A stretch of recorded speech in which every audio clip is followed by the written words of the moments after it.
Baik, bismillahirrahmanirrahim. Assalamualaikum warahmatullahi wabarakatuh. Alhamdulillah rabbil alamin, wassalatu wassalamu ala asyrafil anbiya wal mursalin sayyidina wa maulana Muhammadin wa ala alihi wa sahbihi ajma'in, amma ba'du. Segala puji bagi Allah Subhanahu wa taala yang mana telah memberikan kita rahmat, taufik serta hidayahnya sehingga kita dapat berjumpa kembali dalam program Beranda Dakwah beraktivitas bernilai ibadah bersama Fakultas Usuluddin Adab dan Dakwah UINSI Samarinda. Salawat beriringkan salam tak lupa pula kita aturkan kepada junjungan besar kita Nabiyuna wa syafi'una wa maulana Muhammad sallallahu alaihi wasallam, Allahumma shalli alaihi, yang mana telah membawa kita dari zaman kegelapan menuju zaman yang terang benderang seperti yang kita rasakan pada saat ini.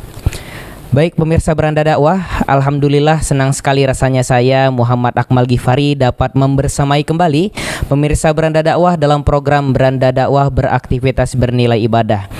Dan pada kesempatan kali ini kita sudah kedatangan salah seorang ustadz, yaitu Al-Ustadz Muhammad Yusuf Qardawi, yaitu ustadz dari Fakultas Usuluddin Adab dan Dakwah. Langsung kita sapa. Assalamualaikum Ustadz. Waalaikumsalam warahmatullahi wabarakatuh. Masya Allah. Bagaimana kabar antum Ustadz? Alhamdulillah sehat. Alhamdulillah. Semoga ustadz dan keluarga ustadz selalu dalam keadaan sehat walafiat. Amin. Baik pemirsa Beranda Dakwah, pada kesempatan kali ini Ustadz Yusuf akan menyampaikan tausiah terkait dekonstruksi tafsir antroposentrisme, telaah ayat-ayat berwawasan lingkungan. Oleh karena itu, mari sama-sama kita simak penyampaian pengantar terkait tema tersebut. Kepada Ustadz Yusuf, disilakan. Bismillahirrahmanirrahim. Assalamualaikum warahmatullahi wabarakatuh. Waalaikumsalam warahmatullahi wabarakatuh. Alhamdulillah. Alhamdulillahi bihadjihi yahtadil muhtadun, walhamdulillahi fi sabilihi yujahidul mujahidun, walhamdulillahi bini'amihi yashkurus syakirun, walhamdulillah wa 'alallahi falyatawakkalul mu'minun. Asyhadu an la ilaha illallah wa asyhadu anna Muhammadan 'abduhu wa rasuluhu la nabiyya ba'dah. Allahumma shalli wa sallim wa barik ala sayyidina Muhammad wa ala alihi wa ashabihi wa man tabi'ahum bi ihsanin ila yaumiddin. Alhamdulillah, hari ini kita akan membahas terkait dengan bagaimana pandangan Al-Quran terhadap kerusakan lingkungan yang terjadi. Pada kenyataannya saat ini terjadi banyak kerusakan lingkungan yang terjadi. Bahkan kalau kita lihat info terbaru, itu ada sampah yang ada di palung terdalam, yaitu Palung Mariana. Ini sebuah gambaran yang sangat mengkhawatirkan. Kenapa?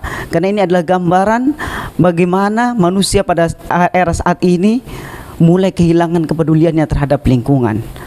Justru kehilangan kepedulian kita terhadap lingkungan ini bisa menjadi bumerang tersendiri buat kita. Kenapa? Karena kerusakan lingkungan yang akan terjadi itu dimulai atau disebabkan oleh tangan manusia. Oleh karena itu, maka para pakar mencari penyebab kenapa terjadi banyak kerusakan di era modern ini. Maka timbullah salah satu sebuah bukan wacana, tetapi apa yang dinamakan dengan ide bahwa kerusakan lingkungan ini didasari oleh pakar mencoba mencari apa penyebabnya.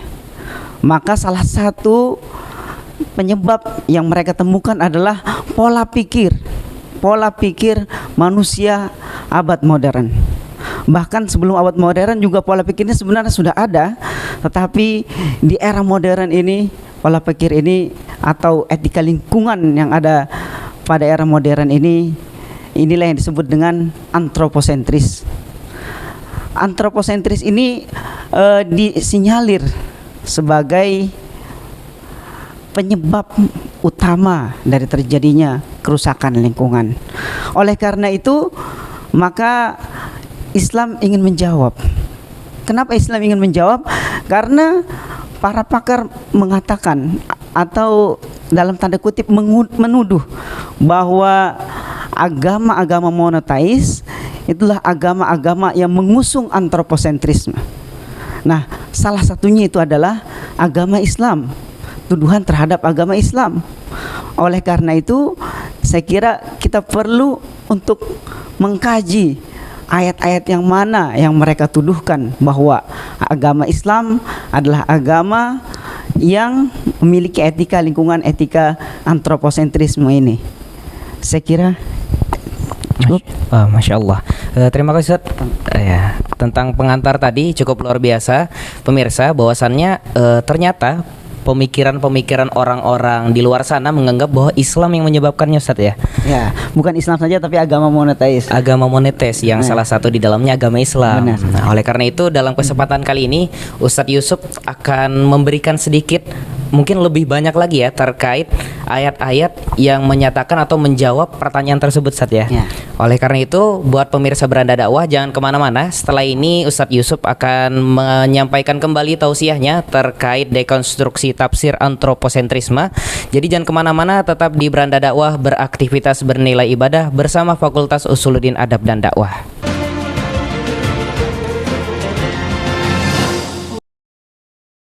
Baik pemirsa Beranda Dakwah, kembali lagi di program Beranda Dakwah, beraktivitas bernilai ibadah bersama Fakultas Usuluddin Adab dan Dakwah UINSI Samarinda.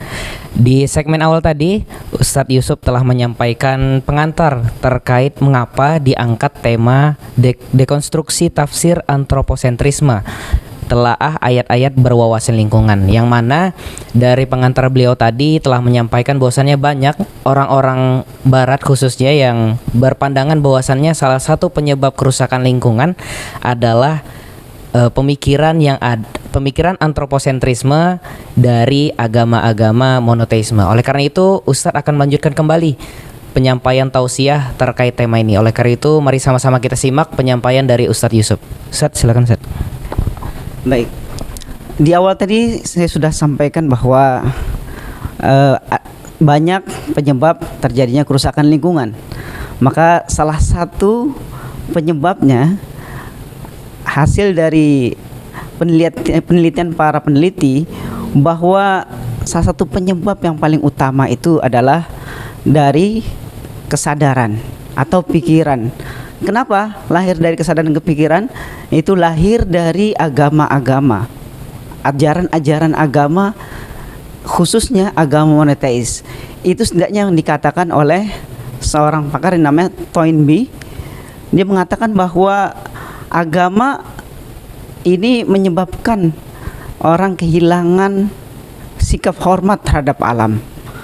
Maka bisa dilihat bagi orang-orang yang menganggap bahwa agama sebagai dasar atau penyebab kerusakan lingkungan, misalnya bukan hanya dalam Islam, bahkan mereka menuduh agama Kristen juga. Misalnya di dalam Injil ada yang artinya penuhilah bumi dan taklukkanlah itu. Nah, itu di Kejadian 1:228. Sedangkan di dalam Al-Quran, nah, ini ketika kita bicara tentang Al-Quran, maka banyak sekali ayat-ayat Al-Quran yang kalau kita melihat sekilas, maka memang akan menimbulkan kesan bahwa agama Islam ini agama yang ibaratnya memberikan superioritas kepada manusia. Maka bisa kita lihat setidaknya ada 4 hal. Yang pertama, manusia sebagai makhluk yang istimewa.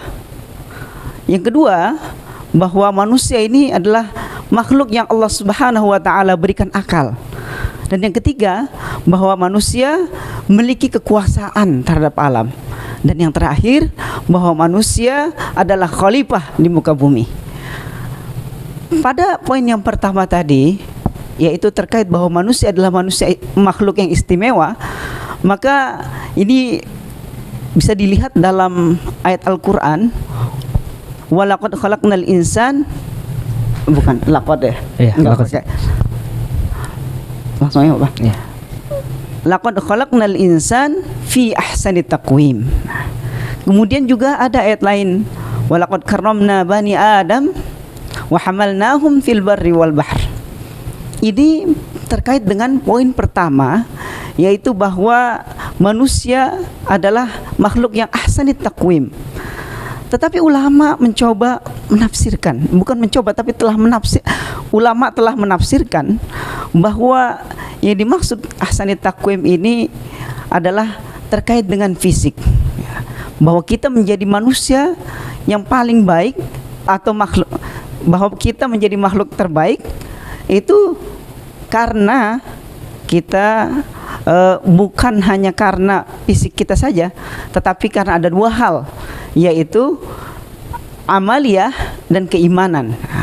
Sedangkan ahsanit taqwim tadi itu hanya terkait dengan fisiknya saja.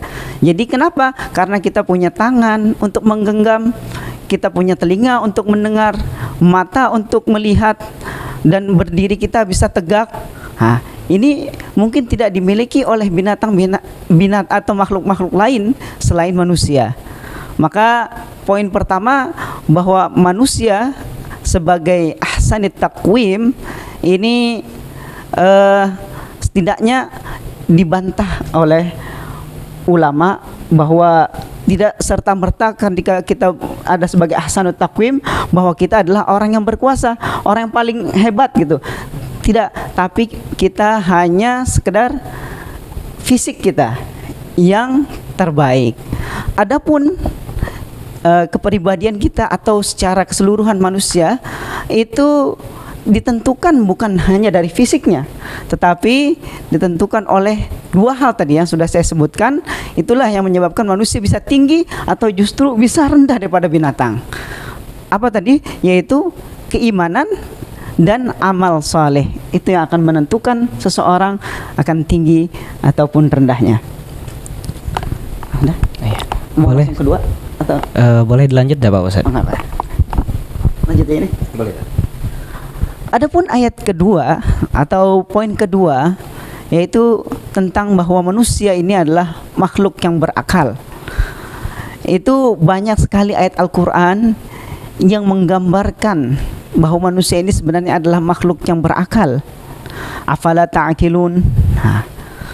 Itu pokoknya di dalam Al-Quran itu banyak sekali yang menggambarkan bahwa manusia ini adalah makhluk yang berakal. Tetapi apakah berakalnya manusia ini merupakan apa istilahnya, lantas menjadikan dia berbangga, kemudian dia sebebas-bebasnya menikmati alam, atau apa istilahnya ya, di dalam sebuah artikel itu malah memperkosa alam karena dia punya akal pikiran, dia bisa membuat alat-alat yang bisa memanfaatkan alam atau membabat habis alam untuk memenuhi hasratnya. Apakah dengan akal seperti itu? Tentu saja tidak. Akal yang di Allah Subhanahu wa taala berikan ini justru adalah untuk memuliakan alam atau memakmurkan alam. Takmirul ardi istilahnya, untuk memakmurkan alam. Maka akal ini yang Allah Subhanahu wa taala amanahkan kepada manusia adalah potensi terbesar yang manusia miliki untuk memakmurkan bumi atau istilahnya melestarikan alam. Karena dengan akal ini manusia memiliki apa istilahnya ya, memiliki kemampuan lah untuk menentukan mana baik dan mana buruk, mana yang bisa menghancurkan, mana yang bisa membangun. Dengan akal ini kita bisa seharusnya apa istilahnya itu, bisa mengembangkan atau melestarikan alam, bukan justru menghancurkan. Jadi akal yang Allah Subhanahu wa taala berikan ini bukanlah untuk disombongkan. Jadi kalau memang sekilas orang melihat bahwa manusia kan diberikan akal oleh Allah Subhanahu wa taala, berarti manusia punya kesempatan untuk memanfaatkan sepuasnya. Kenapa? Karena dia punya akal. Dia punya potensi yang luar biasa untuk, dalam tanda kutip yang saya bilang tadi, memperkosa alam, seperti itu ya.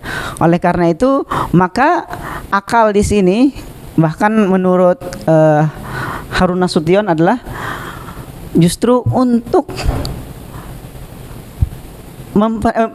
akal itu adalah potensi yang diberikan Allah Subhanahu wa taala untuk memakmurkan bumi, kurang lebih seperti itu ya. Masya Allah, luar biasa sekali pemirsa Beranda Dakwah.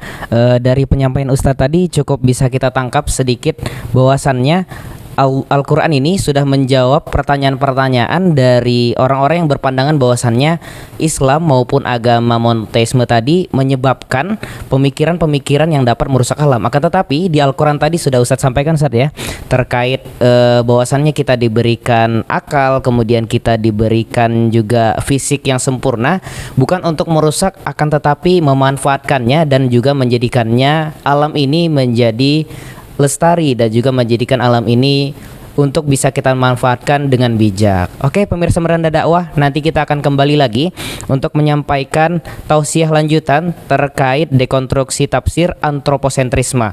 Oleh karena itu jangan kemana-mana, tetap di Beranda Dakwah, beraktivitas bernilai ibadah.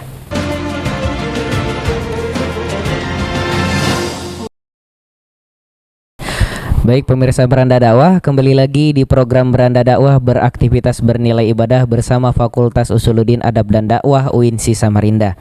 Di segmen sebelumnya tadi, Ustadz telah menyampaikan tausiah terkait dekonstruksi tafsir antroposentrisme, telaah ayat-ayat berwawasan lingkungan, yang mana tadi Ustadz sampaikan bahwasannya ada beberapa ayat-ayat yang menjawab pemikiran-pemikiran barat yang menganggap agama monoteisme inilah yang menyebabkan kerusakan lingkungan. Oleh karena itu, mari kita simak sama-sama kelanjutan tausiah dari Ustadz Muhammad Yusuf. Kepada Ustadz, waktu dan tempat disilahkan Ustadz. Kemudian kita bisa lihat poin selanjutnya yang mengatakan bahwa manusia itu adalah makhluk yang paling berkuasa. Kenapa? Itu bisa dilihat di dalam ayat Al-Quran. Misalnya Allah Subhanahu wa ta'ala berfirman, huwallazi khalaqalakum ma fil ardi jami'a. Dia yang menciptakan bagi kamu apa yang di muka bumi ini semuanya. Ulang ya. Dia yang menciptakan bagi kamu apa yang di muka bumi ini semuanya. Ulang. Walladzi khalaqalakum ma fil ardi jami'a. Huwallazi khalaqalakum ma fil ardi jami'a. Dia yang menciptakan bagi kamu apa yang di muka bumi untuk kamu gitu maksudnya. Dia yang menciptakan untuk kamu apa yang ada di muka bumi semuanya. Atau di ayat lain mungkin wasakhkhara lakum ma fil ardi. Ulangin. Di ayat lain mungkin wasakhkhara lakum ma fis samawati wa ma fil ard. Dia menundukkan bagi kamu apa yang di langit dan apa yang di bumi. Maka dari ayat ini kita akan melihat kesan bahwa manusia itu punya kesempatan, diberikan peluang gitu untuk menikmati alam, menikmati dalam tanda kutip mungkin bisa jadi apa istilahnya, ulang ya. Dalam ayat ini, dua ayat ini kita lihat bahwa seolah-olah kesan yang akan kita dapatkan bahwa alam ini emang ditundukkan untuk manusia. Itu artinya bahwa manusia punya kesempatan untuk menikmati alam sepuasnya. Kenapa? Karena alam memang ditundukkan kepada manusia. Tetapi apakah seperti itu? Maka perlu kita lihat kata lakum itu, lamnya itu li apa? Untuk apa? Maka ada ulama mengatakan itu adalah litanfi', artinya untuk mengambil manfaat, bukan litamlik atau memiliki. Artinya bahwa dunia atau bumi ini bukan dimiliki oleh manusia, tetapi bumi ini adalah untuk dinikmati manusia secukupnya. Jangan sampai melakukan kerusakan dalam rangka menikmati alam tapi malahan merusak alam. Nah, itu yang akan mengakibatkan kerusakan di mana-mana yang pada akhirnya manusia jualah yang akan mengalami kesusahan atau dampaknya. Nah, kita bisa lihat mungkin banjir di mana-mana atau mungkin juga longsor, kebakaran hutan, itu yang menderita siapa? Manusia sendiri. Maka oleh karena itu di ayat ini wasakhkhara lakum, lamnya itu bukan lil milk, litamlik, tapi litanfi', untuk mengambil manfaat. Kalau yang namanya mengambil manfaat itu artinya secukupnya aja. Kalau dia sudah mendapatkan manfaat, cukup. Jangan sampai berlebihan, bahkan sampai membuat kerusakan. Ini yang dilarang. Nah, maka memahami ayat Al-Quran ini tidak lantas ketika mendengar ayat Al-Quran ditundukkan apa yang di langit dan di bumi untuk manusia, lantas dia menganggap bahwa manusia adalah yang paling berkuasa. Sekehendak, istilahnya sekehendak manusia mau ngapain aja boleh, tapi tidak seperti itu. Ya, sampai tadi ya. Sampai untuk mengambil manfaat. Mengambil manfaat ya. Oke. Oleh karena itu, maka tuduhan misalnya ayat Al-Qur'an wasakhkhara lakum ma fil samawati wa ma fil ard ini adalah ayat antroposentrisme, ini perlu kita bantah. Bukan diartikan bahwa manusia alam ini tundukkan untuk manusia itu lantas ditundukkan dalam artian manusia sebebas-bebasnya. Kenapa? Karena lam itu bukan litamlik, bukan untuk memiliki, tetapi litanfi, untuk mengambil manfaat dari alam yang Allah Subhanahu wa taala sediakan untuk manusia. Masya Allah. Ya baik, pemirsa Beranda Dakwah, tadi sudah kita simak bersama nih bagaimana Ustadz Yusuf memberikan gambaran dan juga menjelaskan terkait tafsir ayat tersebut. Boleh tanya sedikit, Ustadz?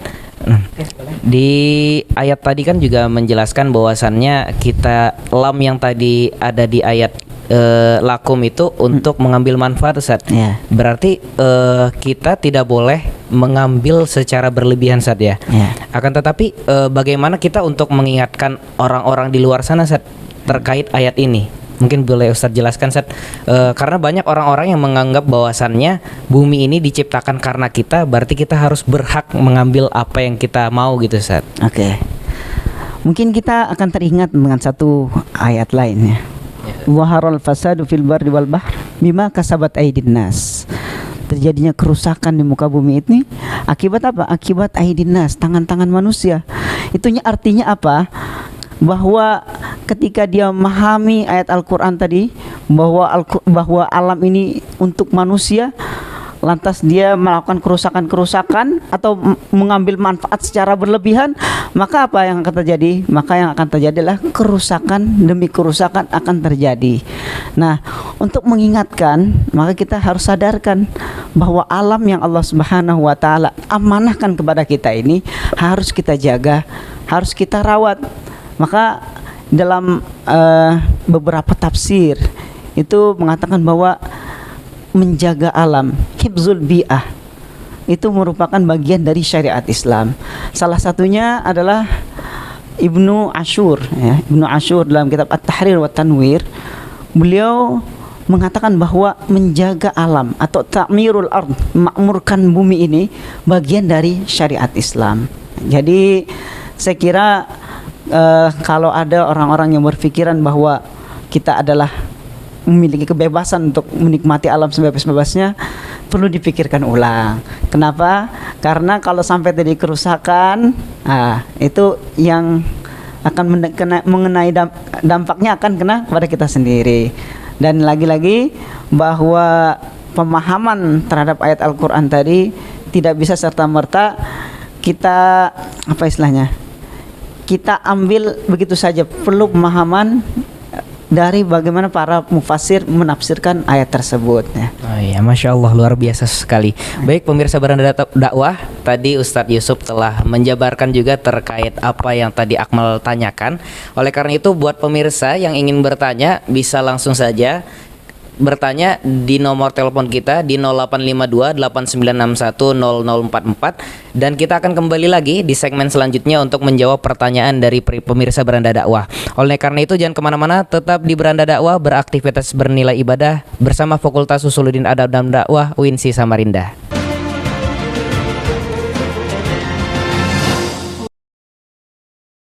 Baik pemirsa Beranda Dakwah, kembali lagi di program Beranda Dakwah, beraktivitas bernilai ibadah bersama Fakultas Usuluddin Adab dan Dakwah UINSI Samarinda. Dan alhamdulillah sudah ada masuk sekitar 3 pertanyaan dari pemirsa yaitu yang pertama dari Ibu Heni di Jalan Sungai Kapih, kemudian dari Bapak Rustam di Jalan Banggris, dan yang terakhir dari Bapak Zidan di Jalan Ahmad Yani. Ini mau saya langsung bacakan tiga-tiganya atau Ustadz mau jawab satu persatu, Ustadz? Mungkin langsung 3 kali. Langsung tiga-tiganya, Ustadz, ya. Ini yang pertama dari Ibu Heni, Ustadz, Ya. yaitu apa pandangan Islam terhadap kerusakan lingkungan saat ini, Ustadz? Kemudian pertanyaan yang kedua dari Bapak Rustam, yaitu adakah dalil lain selain Al-Quran yang menyatakan atau menggambarkan terhadap menjaga lingkungan? Kemudian pertanyaan yang ketiga, Ustadz, dari Bapak Zidan di Jalan Ahmad Yani, yaitu apakah dalil tentang dijadikannya manusia khalifah di muka bumi ini ada kaitannya dengan menjaga lingkungan? Ya, silakan, Ustadz. Baik, terima kasih atas pertanyaan-pertanyaannya. Baik, Ustadz. Pertama, terkait bagaimana pandangan Islam dalam menyikapi kerusakan lingkungan yang terjadi, baik terjadi di era masa lalu atau bahkan di era masa sekarang. Maka kita harus kembali kepada Al-Quran dan Sunnah. Nah, kembali kepada Al-Quran dan Sunnah, kemudian ulama juga memberikan kontribusi dalam bagaimana memahamkan umat manusia, khususnya kaum muslimin, untuk memiliki sifat-sifat yang baik, peduli terhadap lingkungan. Salah satunya adalah Dr. Yusuf Qaradawi. Beliau memiliki konsep ihsan terkait dengan bagaimana konsep ihsan ini berkaitan dengan menjaga atau melestarikan lingkungan. Bagi beliau, ihsan di dalam ibaratnya bermuamalah dengan alam, yaitu menjaga, merawat, melestarikan dan menyayangi, itu adalah bentuk ihsan kita terhadap alam. Maka sikap agama Islam tentu sangat amat menolak kerusakan. Kenapa? Karena itu bertentangan dengan ihsan. Karena kita sebagai umat Islam harus memiliki ihsan. Nah, kalau kerusakan lingkungan yang terjadi itu tentu sangat amat bertentangan, ya. Oleh karena itu umat Islam diharapkan peduli terhadap lingkungan. Peduli terhadap lingkungan dalam artian menjaga, merawat. Kalau kita punya kemampuan untuk menanam pohon lagi, lakukan hal tersebut. Tapi kalau kita tidak punya kemampuan melakukan hal tersebut, setidaknya kita menjaga agar tidak ada sampah yang berserakan, yang merusak pemandangan, yang bahkan bukan cuma pemandangan yang bisa rusak, tapi bahkan lingkungan bisa rusak. Bisa terjadi banjir di mana-mana, maka terjadi kerusakan. Mungkin karena dari banjir jalan menjadi rusak. Nah, mungkin banyak penyakit yang akan datang ketika terjadinya banjir. Maka alangkah indahnya ketika kita memiliki sifat yang namanya ihsan, yaitu menjaga, merawat dan menyayangi alam di sekitar kita, khususnya di kota kita yang tercinta ini, kota Samarinda. Oke, Ustaz, untuk pertanyaan kedua, Ustaz, mungkin bisa berkaitan juga nih, Ustaz, dengan pertanyaan yang pertama, yaitu adakah dalil lain selain Al-Quran yang berkaitan atau bersangkutan dengan menjaga lingkungan, Ustaz? Ya. Kini kita akan teringat sebuah hadis Rasulullah SAW yang kurang lebih, idza qamatis sa'ah wa fi yadi ahadikum fasilah fa in istata'a. Ulang boleh? Boleh, Ustaz. Saya lupa hadis ini. Boleh. Agak panjang dikit. Boleh. Ini di stop nggak itu? Kiprol aja, Ustaz. Kiprol aja. Ya, Ustaz.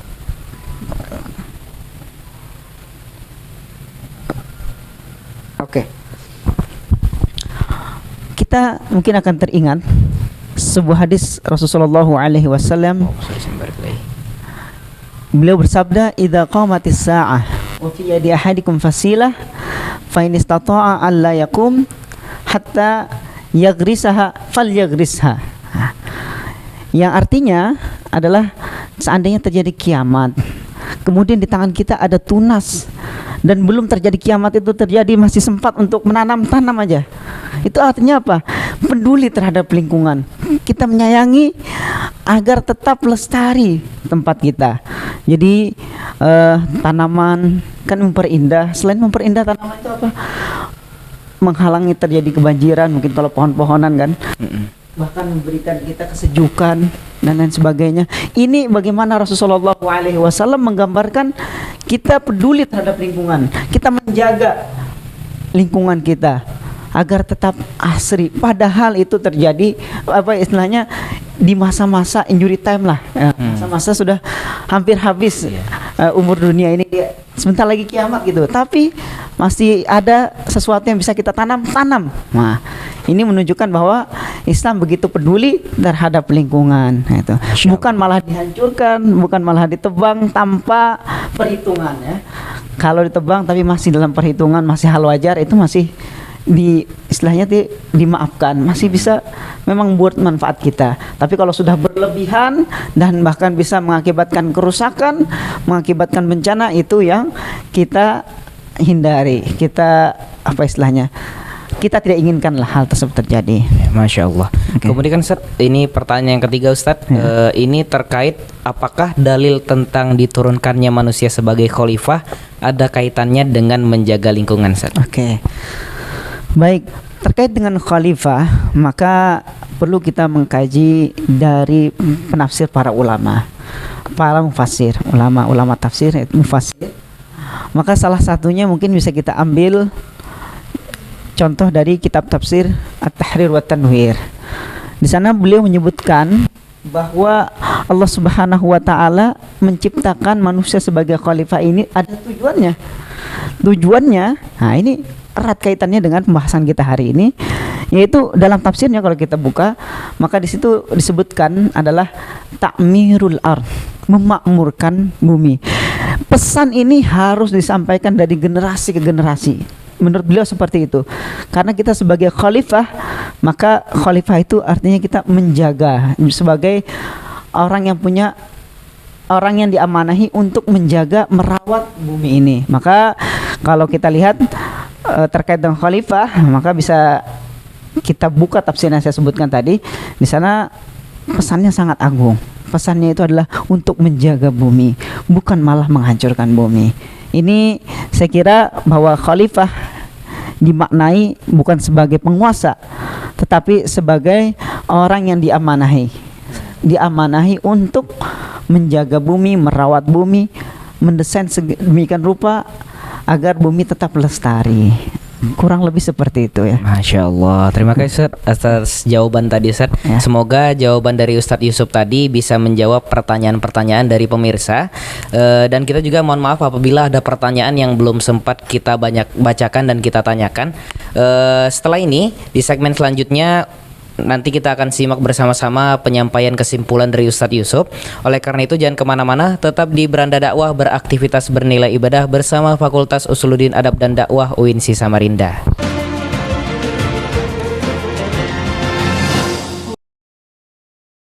Baik pemirsa Beranda Dakwah, alhamdulillah tidak terasa kita sudah berada di penghujung program Beranda Dakwah. Oleh karena itu mari sama-sama kita simak penyampaian kesimpulan dari tausiah kali ini, dan juga kita minta kepada Ustadz untuk membaca doa nanti Ustadz. Oleh karena itu mari sama-sama kita simak penyampaian kesimpulan dari Ustadz Yusuf. Kepada Ustadz, waktu dan tempat disilahkan. Baik, terima kasih. Jadi kesimpulan yang bisa kita tarik dari kajian kita kali ini adalah bahwa agama Islam itu adalah agama yang mencintai lingkungan. Meskipun ada tuduhan yang mengatakan bahwa agama monoteis, salah satunya adalah agama Islam, sebagai sumber kerusakan di muka bumi ini karena mengajarkan atau memberikan paham antroposentris, maka itu sebenarnya sudah kita bantah. Ayat-ayat yang dijadikan landasan yang mengatakan bahwa agama Islam adalah agama yang memiliki paham antroposentrisme terkait dengan yang seperti yang telah kita bahas, terkait pertama bahwa manusia adalah manusia yang paling superior, kemudian manusia adalah manusia yang memiliki akal, kemudian manusia yang paling berkuasa, dan mungkin manusia yang terakhir adalah terkait dengan manusia sebagai khalifah di muka bumi.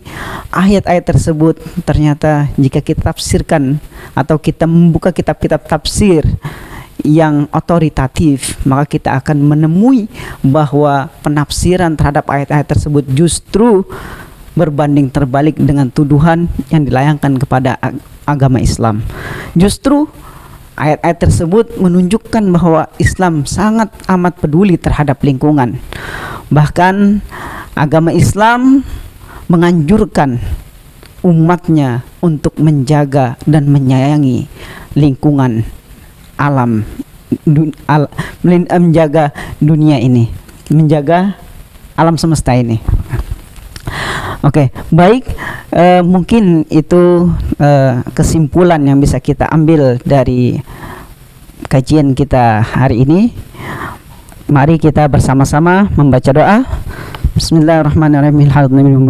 Al-Fatihah. A'udzu billahi minasyaitonir rajim. Bismillahirrahmanirrahim. Alhamdulillahirabbil alamin arrahmanirrahim maliki yaumiddin. Iyyaka na'budu wa iyyaka nasta'in. Ihdinas siratal mustaqim, siratal ladzina an'amta 'alaihim. آمين آمين آمين رب العالمين. الحمد لله رب العالمين والصلاة والسلام على أشرف الأنبياء والمرسلين سيدنا محمد وعلى آله وصحبه أجمعين. اللهم لا سهل إلا ما جعلته سهلا وأنت تجعل الحزن إذا شئت سهلا. ربنا يسر ولا تعسر، ربنا تمم بالخير. اللهم لا تدع لنا ذنبا إلا غفرته ولا هما إلا فرجته ولا دينا إلا قضيته ولا حاجة من حوائج الدنيا إلا قضيتها يا رب العالمين. اللهم أرنا الحق حقا وارزقنا اتباعه وأرنا الباطل باطلا وارزقنا اجتنابه. اللهم إنا نسألك الهدى والتقى والعفاف والغنى. ربنا آتنا في الدنيا حسنة وفي الآخرة حسنة وقنا عذاب النار. وصلى الله على سيدنا محمد النبي الأمي وعلى آله وصحبه وسلم والحمد لله رب العالمين. Baik pemirsa Beranda Dakwah, alhamdulillah setelah kita simak bersama-sama kesimpulan dan juga ditutup dengan doa oleh Ustadz Muhammad Yusuf, semoga apa yang kita hajatkan dan juga semoga alam di sekitar kita bisa menjadi asri dan kita bisa menjaga serta mengamalkan apa yang telah disampaikan oleh ayat-ayat Al-Quran kepada kita. Oleh karena itu, saya Muhammad Akmal Ghifari ucapkan terima kasih kepada pemirsa sekalian dan juga jangan lupa untuk saksikan program Beranda Dakwah di Tepian TV Samarinda hari Rabu pukul 4 sore. Oleh karena itu, sekian. Wassalamualaikum warahmatullahi wabarakatuh.